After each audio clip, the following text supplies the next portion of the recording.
Hello everyone, good morning. আমি আগের ভিডিওতে তোমাদেরকে দিয়েছি যে আমার খুব শরীর খারাপ। আসলে প্রথমে শুভ্রাংশুর জ্বর হয়েছিল, তারপরে শুভ্রাংশুর পরে আমার, কারণ বাচ্চার কাছে মা তো থাকবেই, আর আমি মানে টেক কেয়ার করতে করতে আমার নিজের শরীরে ওই ভাইরাস অ্যাটাক করেছে। এখন যে জ্বরটা দেখেছি প্রত্যেকটা বাড়িতে, একজনের হলে কিন্তু আরও বাড়ির সকলেরই হচ্ছে। এটা একটা ভাইরাস, আর অন্য কিছু মানে সমস্যা নেই। আর আমি সত্যি জ্বরে এত বছরই আমার এরকম জ্বর কখনোই হয়নি যে আমার ঘাড় পিঠ আমি তুলতেই পারছি না। মানে আমি উঠলেই মনে হচ্ছে আমার মাথাটা কোন দিকে আমি নিজেই জানি না, এরকম অবস্থা, অচৈতন্য অবস্থায় আমি 2-3 দিন ছিলাম। আজকের সকাল থেকে অনেকটা ভালো আছি, তাই তোমাদের সঙ্গে একটু ভিডিও শেয়ার করছি। আর আমি ভাবি যে প্রত্যেক সপ্তাহ বন্ধুদেরকে একটা ব্লগ দিই, সেহেতু এই ব্লগে জানিয়ে দিই আমার মানে শরীরের অবস্থা কেমন। অনেকে মেসেঞ্জারে জিজ্ঞেস করছে, দিদিভাই কী হয়েছে, জ্বর, এখন কেমন আছো?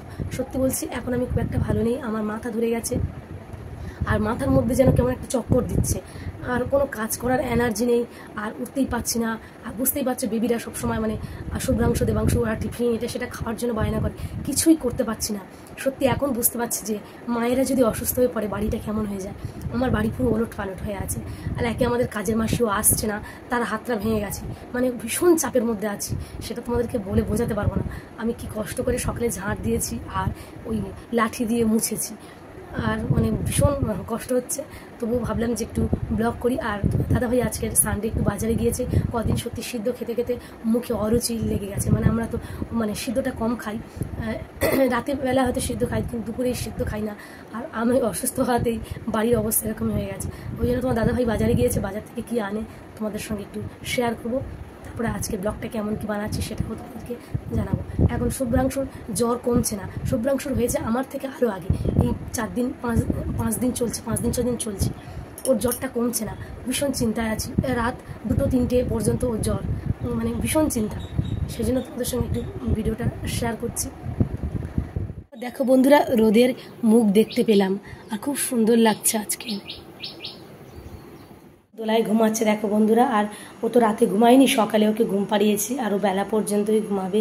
ওর জ্বর ছিল, এখন জ্বরটা ছেড়ে গেছে, তো ও ঘুমাচ্ছে। আর দেবাংশুও ঘুমাচ্ছে, ও ভাইয়ের সঙ্গে সঙ্গে ও রাত জাগছে। বন্ধুরা বলছিলাম তোমার দাদাভাই বাজারে গিয়েছে, আর বাজার থেকে আজকে কি কি এনেছে।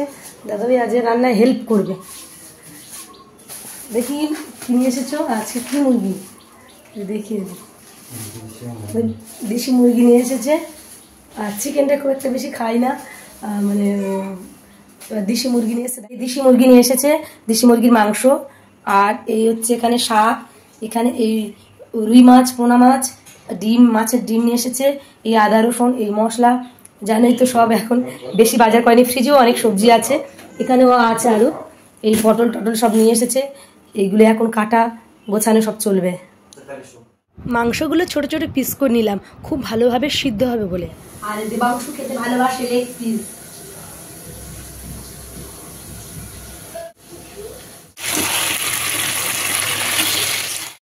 আমি আগের ভিডিওতে বলেছিলাম যে আমি উপহার পেয়েছি, এই জামাটা দিয়েছে, আর এইরকম জামাগুলো আমি পরতে ভীষণ ভালোবাসি। আর সেই যে দিয়েছে তারও খুব পছন্দ, সে একজন আমার প্রিয় ভালোবাসার মানুষ। আর তোমাদের কেমন লাগলো এই জামাটা অবশ্যই কিন্তু কমেন্টে জানিও। একদম রাতে, আর সারাদিনে ভিডিওটি ঠিক মতো শেয়ার করতে পারিনি, যতটুকু পেরেছি তোমাদেরকে দেখিয়েছি। আর আজকে ব্যস্ত ছিলাম, এমনি শরীর খারাপ ছিল, আর শুভর জ্বর ছিল। আর শুভ এখন গান চালাচ্ছে, দেখো শুভ কি করছে দেখি। শুভ কি করছো তুমি, গান শুনছো? একটু হাসো, শুভ হাসো, দেখো শুভ, দেখো নাচ করছে কত সুন্দর। শুভর নাচ দেখতে দেখতে বন্ধুরা শুভরাত্রি জানালাম, টাটা।